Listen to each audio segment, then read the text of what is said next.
yang sekarang makin bias kemana-mana tentang kematian almarhumah Vina dan almarhum Eki yang dinilai tidak wajar. Nah, itu poinnya. Jadi kami tidak dalam rangka menyudutkan siapapun. Radlofong yang saya pimpin di samping membantu pihak kepolisian juga mendorong pihak kejaksaan untuk juga memantau kasus ini. Begitu juga dengan pengadilan. Karena ini sudah berjalan dari proses penyidikan sampai penuntutan sampai dengan putusan. Artinya instrumen penegakan hukum Indonesia terhadap 2 orang warga negara Indonesia yang meninggal tidak wajar ini sudah berjalan. Ada fungsi pembelaan hukum, pendampingan, ada lawyer yang bernama Saudara Yosi, ada kepolisian yang sudah memeriksa dan melakukan pemberkasan. Ada jaksa yang sudah juga melakukan fungsi pra-adjudikasi bersama-sama, memeriksa berkas, penyidikan dan penuntutan. Dan ada hakim yang telah memutus perkara ini, bahkan ingkrah. Artinya sudah berkekuatan hukum tetap. Jadi posisi ini harus saya jelaskan bahwa sebagai seorang praktisi, posisi saya juga adalah hari ini sebagai kuasa hukum dari saudara Yosi. Kenapa beliau butuh kuasa hukum? Pertama, Yosi mengatakan kepada saya, "Bang, saya ingin meluruskan. Karena ada banyak penjelasan dari orang-orang yang sekarang menjadi pengacara, apakah pengacara Vina, yang sekarang belum ada pengacara Eki, belum ya. Kemudian dari pengacaranya Saka, dari pengacaranya Peggy, yang menurut penjelasan saudara Yosi banyak yang harus diluruskan. Dan kalau itu dibiarkan, dia akan berimplikasi makin rumit, runyam. Dan karena itu kita cinta Indonesia, maka kita ingin meluruskan ini. Karena itu beliau khawatir jangan sampai besok statement beliau ini akan dijadikan orang untuk satu, menekan dia secara pribadi dan keluarganya, dan atau hal-hal yang lain. Maka beliau bilang, "Bang, saya tolong fasilitasi untuk saya respon, dan saya juga minta abang sebagai kuasa hukum saya." Begitu Adinda ya? Betul ya, ini fakta nih. Jangan kejadian kayak yang kemarin-kemarin gitu. Oke. Berikutnya, saudara-saudara, bahwa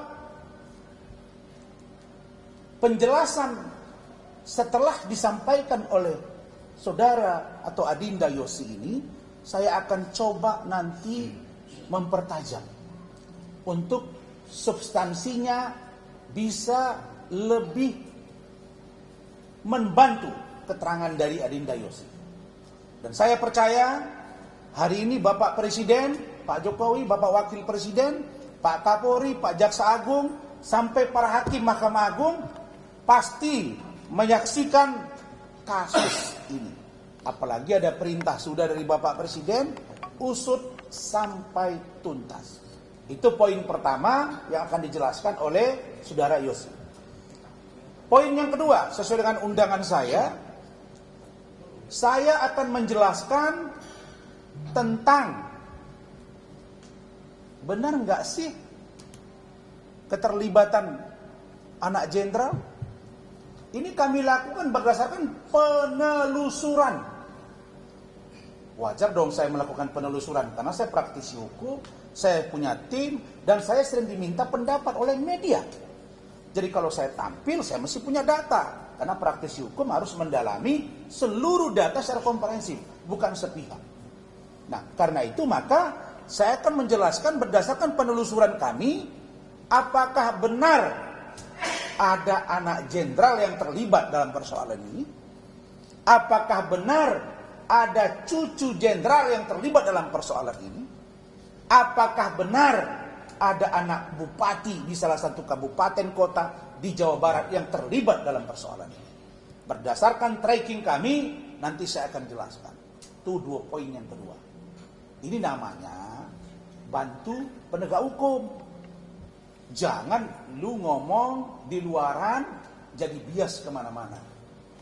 Nah, setahu saya, kata Saudara Yosi, itu pengacara yang baru terkait dengan Vina itu belum ada pencabutan. Betul ya? Seperti apa nanti beliau akan jelaskan. Saya hanya menyampaikan. Tapi setahu saya, kata Rahmat, itu kalau masih ada kuasa yang lama, idealnya pengacara baru nanya dulu, dan itu adalah kode etik advokat. Nah, jadi jangan terlalu banyak nanti orang berpikir main ambil aja ini barang gitu. Poin 2 ya. Poin 3, berdasarkan penelusuran tim Ranlover dan kami juga menemukan fakta-fakta, data-data terbaru tentang sosok PS, tentang sosok orang tua PS. Bagaimana dia dalam kesehariannya, seperti apa dia, ini akan kami sampaikan. Tentulah semua ini saya frame sebagai orang hukum dalam rangka presumption of innocence, praduga tidak bersalah. Karena semua by proses untuk kebenarannya ada di pengadilan.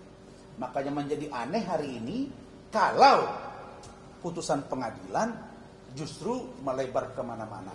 Nah, untuk itu saya persilakan Adinda Yosi untuk menjelaskan secara detail, konkret, dan cepat untuk bisa nanti dicerna oleh seluruh masyarakat Indonesia dan luar negeri. Silakan. Assalamualaikum warahmatullahi wabarakatuh. Selamat sore. Terima kasih untuk Abang Rasman yang hari ini menjadi kuasa hukum saya, Bang. Ya, makasih.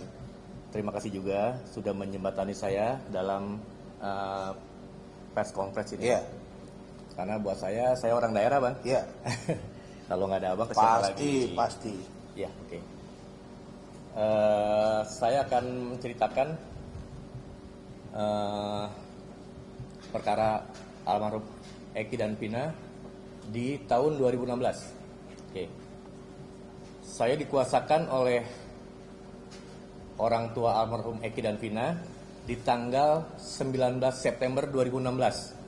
Saat itu bapaknya almarhum Eki dan bapaknya almarhum Vina datang pada saya, Bang, untuk tanda tangan kuasa. Bapak Eki diwakili oleh ayahnya. Tahun 2016, Bang. Iya. Diwakili oleh ayah kandungnya, Bapak Rudiana, dan almarhum Vina dikuasakan oleh orang tuanya juga, Bapak Wasnadi itu, Bang, namanya, Bang. Iya. Orang tuanya laki-laki ya? Iya, orang tua laki-lakinya. Saat itu ibunya Vina sedang berada di luar negeri, Bang, menjadi TKW. Oke. Begitu penandatangan kuasa, saya langsung bekerja dong, Bang. Iya. Nah, saat itu akan ada gelar perkara di Polda Jabar, Bang. Oh. Lihat kamera. Saat itu akan dilakukan gelar perkara di Polda Jabar. Di tanggal kalau nggak salah 22 September 2016, Bang. Oke. Kuasa saya berdasarkan laporan dari orang tuanya korban yang bernama Eki. Itu di tanggal 31 September 2016. Oke, saya langsung bergerak. Saya kerja. Saat itu saya langsung ke Polda. Orang tuanya Eki itu Pak Rudiana. Pak Rudiana, betul. Iya. Setelah kuasa itu saya dapat tanda tangan dari mereka, para keluarga, Bang. 2 hari ke depan atau 3 hari ke depan saya melakukan gelar perkara di Polda. Langsung itu. Itu yang hadir hanya saya sebagai pengacara para korban dan pengacara 5 tersangka saat itu, Bang. Itu Bapak Jonggi Nainggolan. Dalam apa namanya? Dalam gelar perkara itu tidak dibahas masalah asusila, Bang. Yang kita bahas hanya 340 dan 338. Oke, jelaskan apa itu. Oke. Pasal pembunuhan. Saat gelar perkara di Polda, pengacara para tersangka yang 5 orang itu, dia berargumen kepada saya bahwa klien saya bukan pembunuh. Kata JN, pengacara oke. tersangka, Bang, Oke. yang 5 tersangka itu. Oke. Saya bilang, nanti dulu Abang. Kalau klien Abang yang 5 tersangka ini bukan pembunuh, sudah ada salah satu tersangka yang di bawah umur sudah disidangkan. Nggak mungkin dong kalau sudah disidangkan. Sekarang dari kepolisian ke kejaksaan itu kan, iya, ada proses kan, dari kejaksaan ke pengadilan pun ada proses. Iya. Dan sudah disidangkan. Saya pikir tidak mungkin kalau ini salah tangkap, ya kan? Langsung ke kamera. Dan awal perkara ini itu adalah dugaannya kecelakaan lalu lintas. Awalnya Iya betul, Bang. Awal kecelakaan lalu lintas di tanggal 27, makanya bapaknya korban Eki itu, Pak Rudiana, dia tanggal 31 membuat LP polisi, laporan polisi. Nah, jalannya perkara ini, Bang. Setelah pendampingan di Polda itu, selang berapa lama ya, 1 bulan kayaknya, itu disidangkan, Bang, di PN Kota Cirebon. Saya mengawal kasus persidangan itu dari awal sampai putusan. Dari awal sampai putusan. Bang. Sampai vonis ya. Sampai vonis ya. Iya. Waktu itu sidang tertutup. Saya saat itu di 2017 awal pas sidang itu, saya statement di media, di Radar Cirebon, Bang, bahwa kenapa ini sidang harus tertutup. Nah, ternyata kata penjelasan dari pihak pengadilan bahwa ini ada kasus asusila. Tetapi ternyata dalam persidangan itu kasus asusila tidak dibawa dalam materi sidang. Hanya pasal 340 dan 338 pembunuhan. Itu, Bang. Oke. Setiap kali sidang di pengadilan, saya pasti statement di media. Masalah materi sidang yang disidangkan, Bang. Oke. Saat sudah berjalan itu, ini kita mengarah pada putusan ya, Bang ya. Iya. Setelah putusan dari pengadilan, dari hakim itu, saya berbicara dengan pengacara Saka, anak yang di bawah umur. Oke, yang udah bebas. Yang sekarang sudah Ya, bebas. ada ke depan kameranya. Iya. Oke.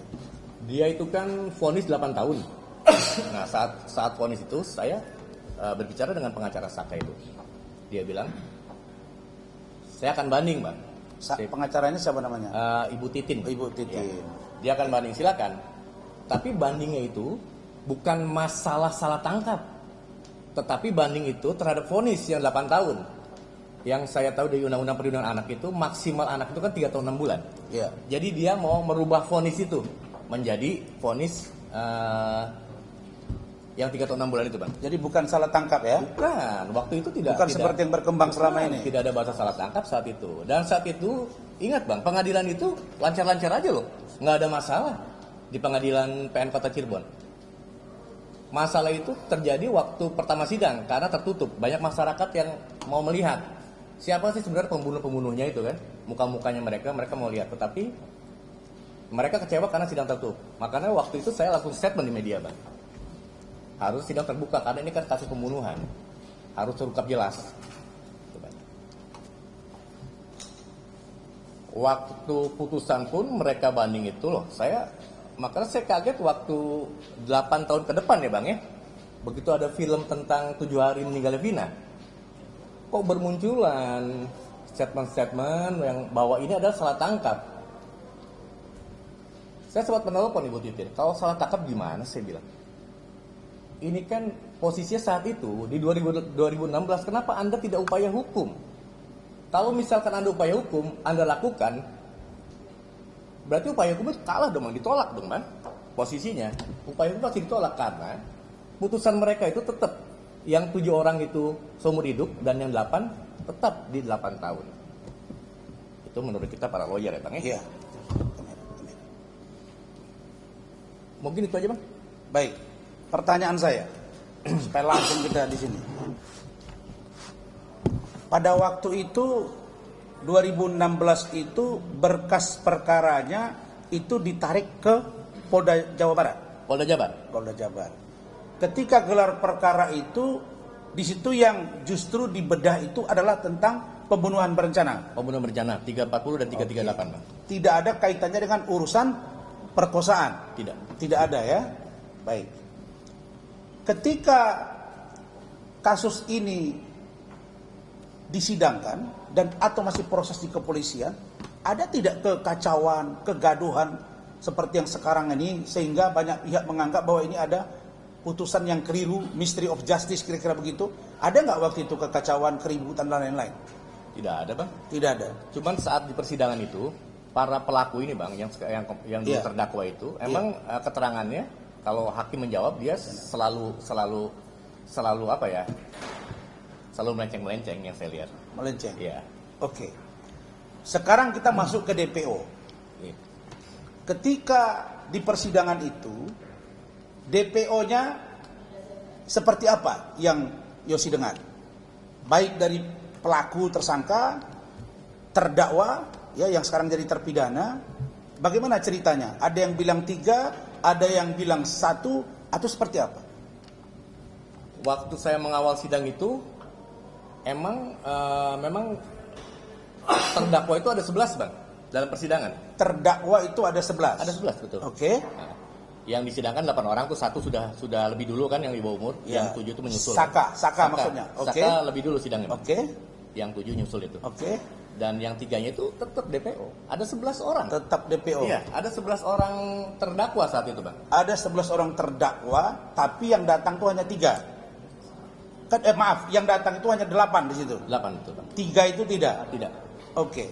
Sekarang itu sudah dilakukan penangkapan terhadap 1 orang Peggy. Ada 2 lagi yang dipertanyakan oleh masyarakat. Di satu sisi kita sudah melihat bahwa Polri sudah bekerja cepat dan sudah menangkap 1. Dan Polri mengatakan dalam ini Polda Jabar bahwa mereka setelah mendengar keterangan semua pihak, termasuk para tersangka yang sekarang jadi terpidana, terdakwa itu, mengatakan bahwa itu berubah-ubah. Ada yang bilang bukan 3, ada yang bilang 5, ada yang bilang 1, ada yang bilang 2.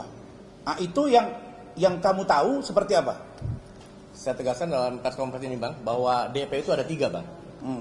Waktu di pengadilan pun, jangan di pengadilan, waktu BAP pertama pun, saya sempat baca itu Bang, itu 3 DPO Bang. 3 DPO? 3 DPO betul. 3 DPO, oke. Apakah terhadap kaitan penangkapan yang sekarang terjadi, kemudian polisi sudah mengatakan setelah mereka melakukan gelar, melakukan verifikasi, melakukan pendalaman karena keterangan yang berbeda-beda, sehingga mereka memutuskan bahwa ini hanya 1, yaitu Peggy. Nah, bagaimana berikutnya nanti Peggy bersuara seperti apa, tentu itu yang harus kita dukung. Bagaimana sikap polisi? Pertanyaan saya kepada Saudara Yogi, percaya nggak saudara sekarang dengan apa yang telah dilakukan polisi demi mengungkap kasus ini? Saya percaya sepenuhnya pada Polri Bang. Kenapa saya bilang seperti itu? Waktu awal aja, ini Polri sudah sangat bagus ini menangkap para tersangka saat itu ya Bang ya. Iya. Menangkap para tersangka selang berapa hari ya dari tanggal, dia kan ditangkap itu kan tanggal 29 tuh. Iya. Dari pembunuhan tanggal 27, 29, 3 Iya. hari Bang. Oke. Itu sudah sangat bagus buat Polri, apresiasi buat Polri. Maka Abang tadi bilang bahwa apakah saya percaya kepada Polri? Iya. Saya sangat percaya pada Polri. Karena Polri itu adalah ujung tombak kita di bidang hukum di bidang. Jadi tidak ada kejanggalan ketika dilakukan proses penyelidikan sampai mereka divonis. Tidak ada sama sekali. Tidak ada sama sekali. Baik, Aman-aman aja. baik. Pertanyaan saya terakhir.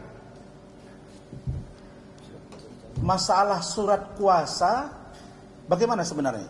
Apakah sudah dicabut atau belum ini surat kuasa terhadap Yosi dari keluarga almarhum Eki dengan keluarga Vina? Oke Bang. Saya juga sebenarnya sangat kecewa nih terhadap keluarga Vina. Ada pesan? Iya. Karena pertama, Waktu itu dia statement di media bahwa tidak ada pengacara yang membela dia karena mereka orang tidak punya. Saya bilang saya kaget waktu lihat di YouTube itu. Loh, saat itu saya menjadi kuasa hukum keluarga korban loh dua-duanya loh. Ya kan, keluarga korban dua-duanya. Dan saya membela kasus ini tanpa pamrih, Bang, untuk kemanusiaan, Bang. Tidak ada biaya sepeser pun dari keluarga Vina dan keluarga Eki. Itu yang pertama. Yang kedua, saya sangat kecewa dengan keluarga Vina. Dengan dibuatnya film ini, dia tidak konsul kepada penasihat hukumnya. Makanya sekarang jadi liar sekarang berita-berita masalah perkara Eki dan Vina. Karena dengan adanya film tersebut. Jadi idealnya sutradara itu harus koordinasi dan konsultasi kepada kuasa hukum, karena kuasa hukum yang tahu perjalanan kasus ini. Begitu ya? Itu. Karena yang membuat legal opinion kan saya, Bang, dari awal, Bang. Ya, jadi karena itu Rinda Yosi, kita sudah dorong agar penyidik Polda Jabar untuk memeriksa pihak production house dari film Vina Sebelum 7 Hari, juga sutradara. Yang kedua, kita juga mendorong, karena begini, keterangan yang berbeda-beda itu, ada yang bilang 3, ada yang bilang 5, DPO itu kan dari keterangan awal. Nah, kemudian ada dugaan yang menyuruh merubah itu. Betul ya? Iya. Yang kita duga Betul. berinisial JG, seorang lawyer yang kita duga obstruction of justice. Karena itu, kita dorong Polda Jabar untuk memproses dan memeriksa dua orang tadi. Ada PH dari film dan ada juga seorang lawyer. Kenapa? Supaya cerita 3 DPO ini terhenti. Kalau memang satu, clear sampai di situ. Itu baik. Itu poin pertama ya. Poin yang kedua. Poin yang kedua terkait dengan banyaknya beredar informasi bahwa ini seolah-olah melibatkan anak seorang jenderal. Ada jenderal aktif, ada jenderal purnawirawan yang katanya ini orang gede di negara ini. Nah, sekarang saya jelaskan. Berdasarkan penelusuran kami bahwa Kapolres Cirebon Kota tahun 2016 pada bulan Agustus ya, itu adalah AKBP AD, V dan D. Sorry ya.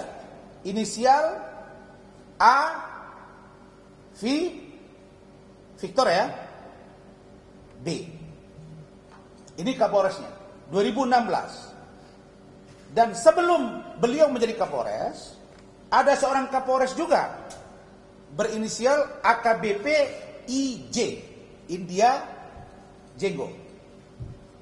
Nah, kemudian kasus ini sama sekali tidak ditangani oleh Kapolres AKBP A, V, B. Ya, ini penelusuran. Saya nggak mau sebut nama orangnya langsung. Kenapa? Pertama, kasus ini sudah ditarik oleh Polda Jabar dan digelar di sana. Dan itu dibuktikan berdasarkan pengakuan dari saudara Yosi bahwa ketika beliau terima kuasa, beliau dilibatkan langsung dalam gelar perkara itu. Kalau kita sebagai lawyer dilibatkan, artinya gelar perkara khusus dong. Betul. Tapi meskipun digelar secara khusus, Kapoldanya pada waktu itu Bapak Irjen Pol Purnawirawan Bapak Anton Carlyan.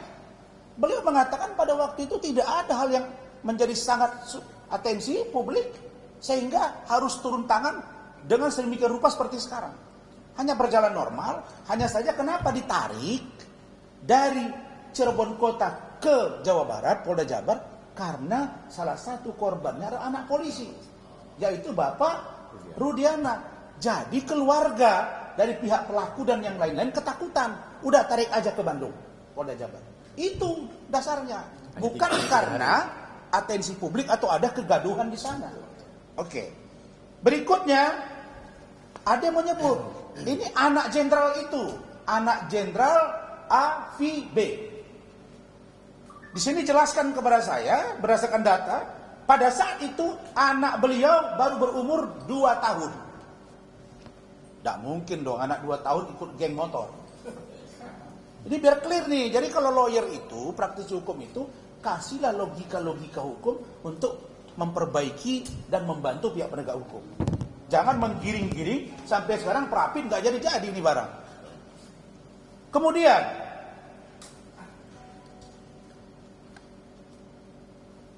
untuk salah seorang anak bupati, kan begitu kan?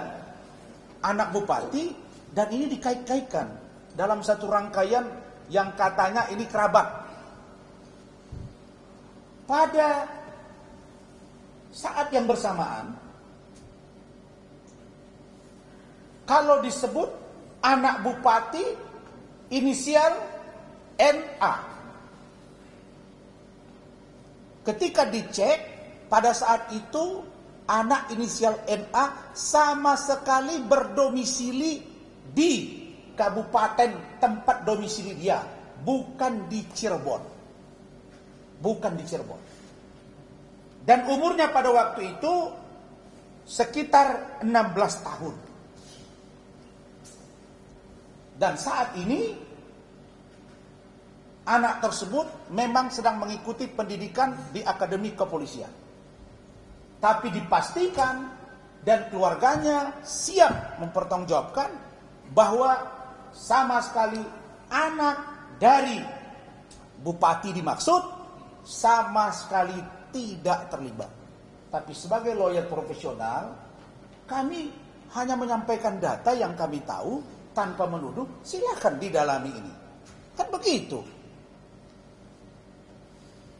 Karena itu muncul pertanyaan berikutnya. Wah, ini ada lagi orang hebat jenderal besar di belakangnya. Ini cucunya. Jadi anak dari anak si A, V, B, kemudian anak A, NA, bupati, dan satu tadi jenderal aktif. Sekarang katanya cucunya lagi nih, makin gede. Sama sekali keterangan yang terkait dengan jenderal A, jenderal B, bupati A, bupati B itu tidak ada. Datanya ada di kami. Bagaimana cara memperkuat data ini, memvalidasi data ini? Silakan datang ke Polda Jabar, silakan datang ke di Mabes Polri. Di sana ada kok. Ada asisten SDM yang tahu tanggal berapa, bulan berapa Kapolres Cirebon Kota. Tanggal berapa? Kapoldanya siapa? Dirnya siapa? Kasatnya siapa? Pasti nama. Oke. Itu poin yang kedua. Poin yang ketiga tentang sosok terbaru yang kami dapatkan terkait dengan saudara PS alias PR dan juga orang tuanya. Berdasarkan informasi yang kami terima, saudara PS ini, kami mohon ini ditelusuri oleh Polri, dalam ini Polda Jabar. Dia ini diduga punya kelompok yang disebut dengan Jack Garis Keras. Jack Garis Keras. Jack Garis Keras ini merupakan kelompok supporter Persija di Cirebon yang sering terlibat beberapa kali bentrok antar supporter dalam kelompok ini dan menjadi aksi terdepan manakala melakukan aksi-aksi bentrok. PS ini yang di depan. Nah, jadi kalau kita lihat di TV sekarang kelihatan seperti orang yang sangat lugu. Data yang kami terima tidak begitu. Kemudian PS ini adalah tokoh di kalangan dia, sesama anak muda, dan suka memang mensweeping kelompok bola Bobotoh. Ya, tafsirkan sendiri. mencopot kaosnya, mencopot atributnya. Nah, silakan polisi mendalami itu, dan kami mohon Pak Dirkrimum Polda Jabar yang sekarang sudah dibantu oleh Bareskrim Mabes Polri untuk memeriksa kelompok Jack garis keras ini dan orang-orang yang suka ribut, karena ini berbahaya. Sedangkan namanya itu bukan disamarkan yang kami dapat info, tapi diduga disengaja. Dari nama PS menjadi R atau Robi. Ya. Kemudian dalam banyak hal yang kita periksa data-data, ini ada dugaan sengaja memendam dan tidak mau bicara, sehingga mendapat simpati publik. Nah, polisi yakin saya insya Allah akan bergerak. Selesai kita preskon ini, saya percaya Polri akan bergerak cepat untuk memproses ini. Itu tentang PS. Adapun tentang orang tuanya PS, dalam hal ini ayahnya. Ayahnya di Cirebon itu menggunakan nama Rudi Irawan. Rudi Irawan. Tapi di Bandung menggunakan nama A. Saprudi. A. Saprudi. Paham ya? Ini berubah-berubah ini. Kalau dulu kita dengar waktu teroris, itu kan banyak orang berubah-ubah nama ya. Ya ini bukan berarti teroris, tapi kalau kejahatan kan lebih dari teroris juga, bunuh orang. Kita tidak menuduh siapapun. Tapi data yang kami punya ini nih. Orang tuanya PS itu kalau di Bandung namanya A. Saprudi, kalau di Cirebon namanya Rudi Irawan. Pertanyaannya, apa sih motifnya ini kok tukar-tukar nama? Begitu juga dengan PS. Nah, kemudian kalau ini sengaja dibuat, maka melanggar Undang-Undang Kependudukan pasal 66. Saya bacakan ya. Setiap orang dilarang membuat data pribadi palsu atau memalsukan data pribadi dengan maksud untuk menguntungkan diri sendiri atau orang lain yang dapat mengakibatkan kerugian bagi orang lain, dan diancam pidana 6 tahun penjara.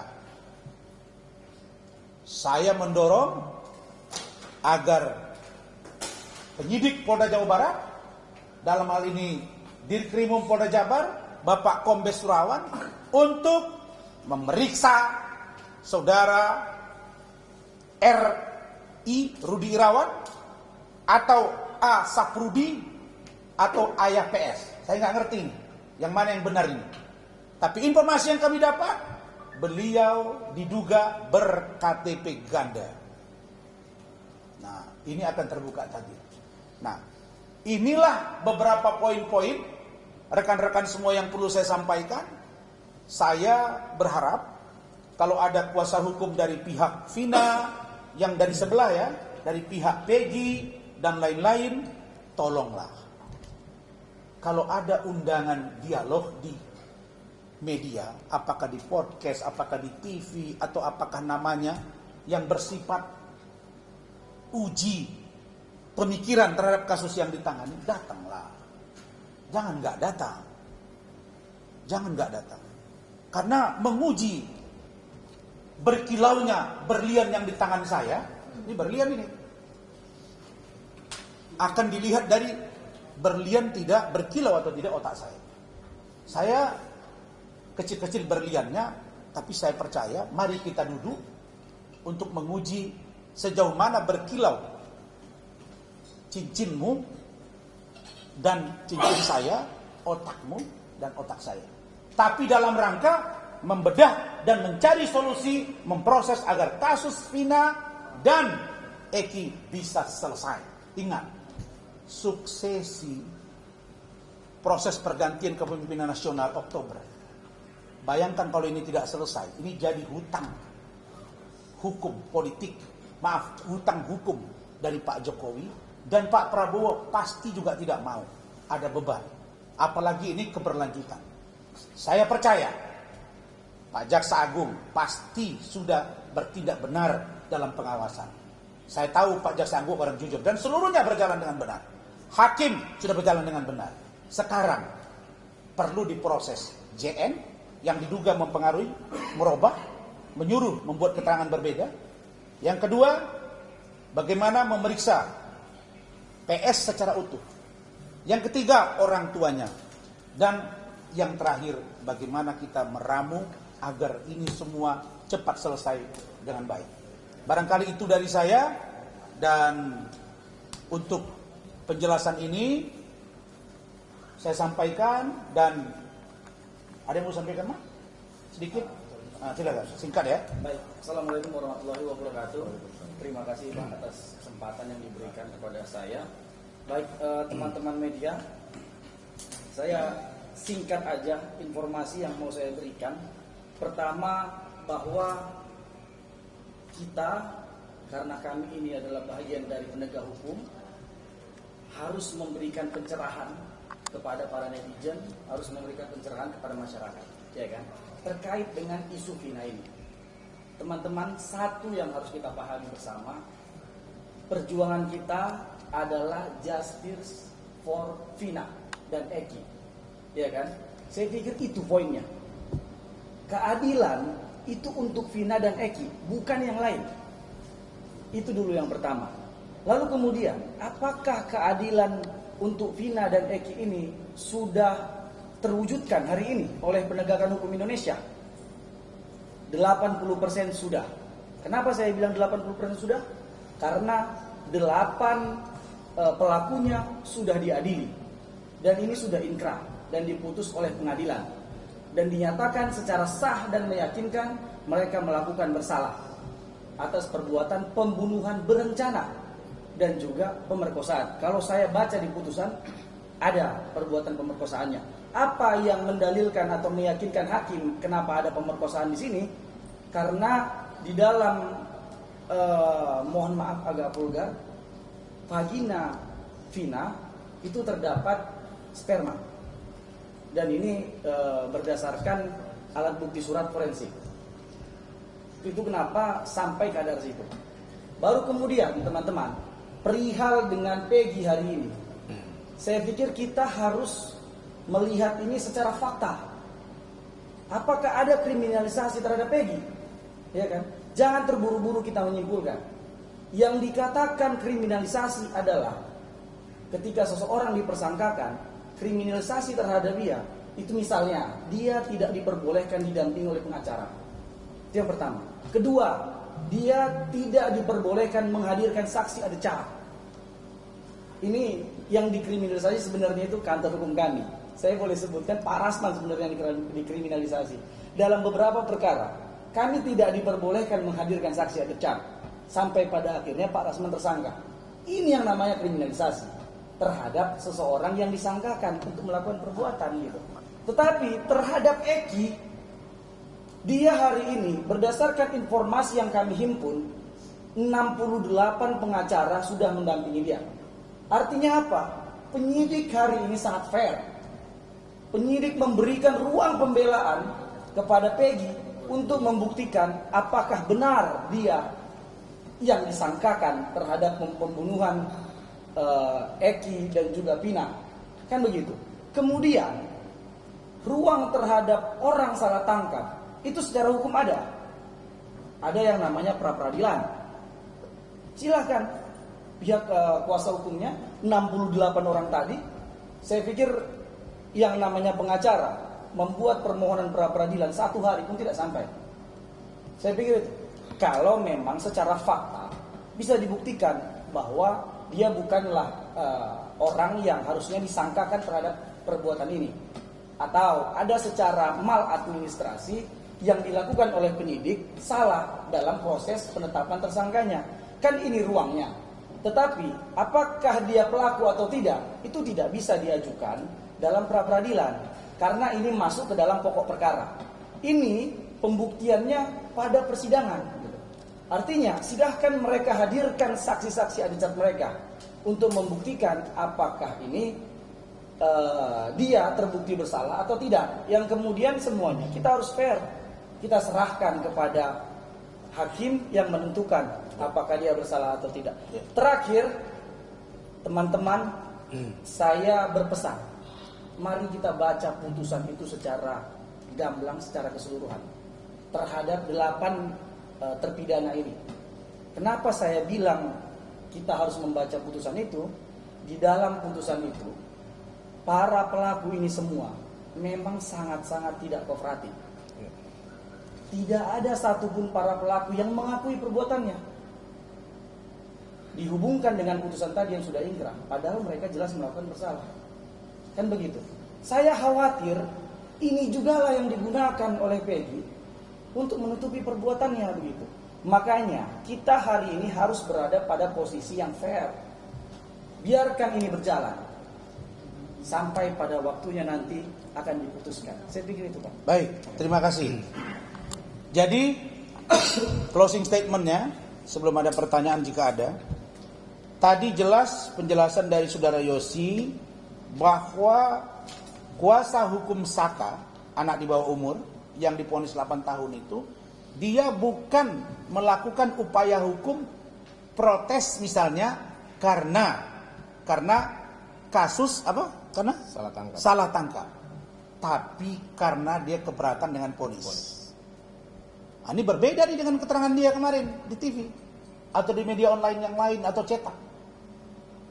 Nah, jadi kalau udah begini, ada pengacara yang kita duga melakukan obstruction of justice, bisa saja kalau memang perlu periksa ini si pengacara yang mengatakan bahwa dia sudah komplain, dia sudah lakukan upaya hukum untuk Saka. Berikutnya terhadap apa yang disampaikan Saudara Rahmat tadi, bahwa 3 DPO dari keterangan yang berbeda-beda, jangankan penyidik, Anda pun puyeng itu. Ada 8 pelaku. Kemudian diperiksa. Mereka bilang, enggak, bukan 3 lagi, tapi 5. Tanya lagi yang lain, enggak, 3, enggak, 2. Terus mana yang benar? Itulah tugas. Jadi, apa yang dilakukan Polri itu sudah tindakan cepat. Dan dulu 8 tahun tidak ditangkap. Disalahkan polisinya. Sekarang ditangkap, dibilang kecepatan. Mana yang benar ini? Maksud saya, Mbok kalau bela klien, tengah-tengah lah, walaupun membela haknya. Itu dari kami. Adapun tentang saya, yang dibilang Rahmat, itu begini. Kita mengalami banyak hal dalam laporan polisi. Tapi dalam beberapa media saya katakan, saya melakukan upaya hukum penyelesaian ke dalam. Propam, Irwasum, Wasidik, kemudian Paminal, dan semua dijawab. Dan itu sudah berguguran satu persatu. Karena itu saya katakan bahwa Polri, saya percaya menjalankan tugas dengan presisi, kejaksaan sudah menjalankan tugas penuntutan dengan benar, hakim telah menilai. Tetapi tentang figur Peggy silakan diikuti bersama-sama. Itu yang saya dapatkan, baik data maupun komunikasi langsung. Kenapa? Karena saya nggak mau salah berbicara, karena saya menuduh nanti membela satu pihak, itu tidak fair. Semua pihak. Oke, terima kasih. Ada pertanyaan? Ya, silakan. Dari Kompas, Ya. Bang izin. Ada 3 pertanyaan untuk Bang Rasman dan juga Bang Yosi. Pada kemarin sempat ada Irjen Pol Purnawirawan, mantan Kapolda Bandung, Carlian, mengatakan bahwa kasus ini karena tidak menimbulkan intrik, itu sebenarnya diurus oleh dari Polres Cirebon, bukan langsung ke Polda Jabar. Dari pengalaman ini kan agak berbeda nih Bang, antara dari yang disampaikan oleh Bang Yosi dan juga Kapolda yang langsung waktu itu mengurus kasus ini. Nah, bisa dijelaskan Bang. Terus yang kedua terkait dengan ini waktu 2017 putusan itu kan memang sampai saat itu ada 3 DPO. Abang pun waktu itu juga memang menjadi pengacara waktu itu. Nah, Bang, bagaimana bisa menjelaskan bahwa ini, karena ini protes netizen juga, ada juga masyarakat dan segala macam mempertanyakan terkait amar putusan dan kredibilitas Polri sebenarnya, terkait bahwa kok bisa dari 3 DPO setelah kasus ini bergulir kembali 8 tahun menjadi 2. Apakah mungkin sebenarnya, apakah ini bisa dibilang karena protes ini mempertanyakan integritas Polri dan segala macam, karena dari yang sebelumnya abang pun juga mengikuti amar putusan itu ada 3 DPO tapi sekarang menjadi 1 saja. Dan yang ketiga terkait dengan abang tadi investigasi abang yang lakukan ke PS, terkait dengan bagaimana beliau adalah dari investigasi abang menjadi anggota dari garis keras itu. Kalau dihubungkan dengan kasus ini sebenarnya apa yang mau abang sampaikan sebenarnya? Itu sih bang 3 pertanyaan. Baik, terima kasih. Saya jawab dulu ya, baru nanti tambahkan. Mengenai Pak Anton Carlyan, saya pun baru-baru ini tampil bareng dengan beliau. Dan gelar perkara dari Polres itu selalunya ke Polda. Oke? Dan setelah digelar itu dilanjutkan kembali persidangannya dan penanganannya di Polres. Dan itu sidangnya di PM Kota Cirebon Kota atau Kota Cirebon. Karena di Cirebon itu saya sering sidang ke sana berbulan-bulan, ada 2 Polres, Cirebon Kota dan Kota Cirebon. Satu di Sumber ibu kotanya, satu lagi di Cirebon. Nah, itu ya. Jadi kasus itu memang tidak mendapat atensi. Sehingga Pak Anton mengatakan bahwa kalau tidak mendapat atensi, biasa saja, ya paling kami melakukan fungsi supervisi. Nah, kenapa? Karena kalau semua LP dilapor ke Kapolda, terus ditangani lewat Kapolda, apa tugas Kapolres? Dan normal-normal aja. Kita mau gambarkan bahwa pada waktu itu semuanya normal. Oke. Yang kedua terkait dengan apa tadi? Yang kedua? Terkait dengan penghapusan 2 DPO itu. Bukan penghapusan.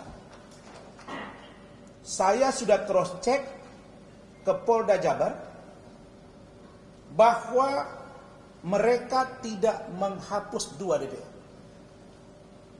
Tapi mereka setelah melakukan gelar memeriksa para terdakwa, terpidana ini, dan akhirnya berdasarkan keterangan yang berbelit-belit, mereka kan punya cara menilai.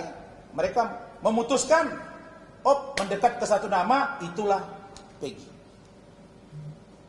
Paham? Nah, maka untuk membuktikan situasi ini, tentu polisi punya cara untuk menguji. Apakah dengan menggunakan teknologi dan lain-lain, itu kita serahkan kepada Polda. Tentulah Polda tidak sembarangan bicara itu. Karena pertaruhannya jabatan, karir, dan institusi juga rakyat Indonesia. Apalagi Presiden sudah turun tangan. Oke. Yang ketiga, tentang PS. Saya nggak sebut Peggy kan, saya sebut PS ini. Nah, PS kan bisa PlayStation. PS, berdasarkan data yang kami sampaikan, bahwa dia ini punya kegiatan ini. Kan begitu tadi. Katakanlah dia itu jackmania garis keras, suka cabut atribut, kalau ribut di depan. Kita mau menggambarkan bahwa kontraproduktif dengan keterangan pihak keluarga dia. Yang mengatakan orangnya polos, tidak ngerti. Saya bingung juga. Kenapa bingung? Masa iya sih mereka masih hafal tanggal-tanggalnya 8 tahun yang lalu? Kita aja yang sudah keluar S3 agak berat menghafal itu. Tahun yang lalu saya ditanya tanggal berapa, jam berapa, pasti nggak ngerti saya. Kok mereka hafal ya? Bingung juga saya. Itu yang perlu didalami. Kalau ternyata skenario ini ada dugaan pemalsuan identitas, ada secara sengaja berbohong, melibatkan banyak orang, rame-rame mereka berbohong, rame-rame mereka proses secara hukum. Karena kita nggak mau ini jadi beban kita semua, seolah-olah negara ini nggak bisa selesai-selesai urusan kasus dan demi kasus. Nah, inilah yang kita inginkan agar proses pengawalan hukum berjalan dengan baik dan normal. Oke, satu lagi terakhir. Cukup? Oke, dari mana deh? Oke. Sekarang ini kan lagi ada beredarnya CCTV ya Pak, yang dari hasil Apa? CCTV. Kenapa? Itu CCTV itu nanti pada waktunya hasilnya seperti apa? Kan sudah diminta dilakukan audit forensik. Benar kan? Akan diperiksa semua nanti. Pada waktunya itu akan disampaikan ke publik. Tapi yang perlu saya sampaikan, berdasarkan data yang saya terima dari pihak, apakah keluarga Peggy, apakah dari Vina dan lain-lain, dan kepolisian, semuanya akan dibuka secara transparan dan telanjang di depan mata kita semua. Bahwa tidak ada yang tutup-tutupi. Hanya saja beri kesempatan kepada polisi untuk memeriksa Peggy. Kalau mereka mengatakan satu, tunggu. Terbukti atau tidak Peggy. Jangan dipaksa satu jadi dua. Jangan paksa dua jadi tiga. Atau jangan paksa tiga jadi dua. Tidak boleh. Karena mereka yang melakukan proses penyidikan, bukan kita. Kita ini punya kewenangan masing-masing. Kayak kami pengacara, kami pendampingan, pembelaan hukum. Tapi untuk kasus CCTV, ada lagi keterangan Mel-Mel. Mel-Mel ini nongol lagi belakangan. Dia belum pernah diperiksa. Biarkan nanti polisi periksa itu. Satu-satu akan kelihatan. Makanya saya juga bingung. Anak ini lugu banget ya. Siapa sih dia sebenarnya? Peggy ini kita telusuri. Oh bapaknya begini, kita telusuri. Ternyata ini. Nah jadi tolong Senin kalau bisa Pak Dir periksa bagaimana kelompok Jack ini dan orang yang diduga memalsukan identitas ini untuk diproses secara hukum, termasuk pengacara kalau dia terlibat dan atau orang-orang yang secara sengaja. Baru yang terakhir, tolonglah teman-teman pihak kuasa hukum, percepatlah perapit itu supaya cepat selesai urusan ini. Demikian, terima kasih. Tambahkan sedikit sebelum di closing. Terima kasih buat rekan-rekan media. Bersyukur hari ini saya menyempatkan diri datang dari Cirebon ke Jakarta untuk yang pertama menandatangani surat kuasa kepada kantor Kumran dengan Bapak Rasman Nasution, dan sudah dilakukannya press conference ini. Terima kasih banyak. Baik. Dan saya sudah beritahu tadi Saudara Yosi atau adinda saya ini untuk tidak banyak berkomunikasi. Beliau perlu pendampingan dan saya akan bersama dia terus. Jadi kalau Anda ingin keterangan dari dia, kami akan bersama. Kenapa? Karena kita nggak mau bias kemana-mana. Kita mau bantu Polri, kita mau bantu jaksa, kita mau bantu hakim, kita mau bantu presiden. Supaya kasus ini bisa selesai dengan baik, jangan tambah beban. Karena ini bukan tempat entertain. Kalau entertain itu Arif tuh, yang tahu tuh teman saya. Oke, terima kasih. Wassalamualaikum warahmatullahi wabarakatuh. Selamat sore.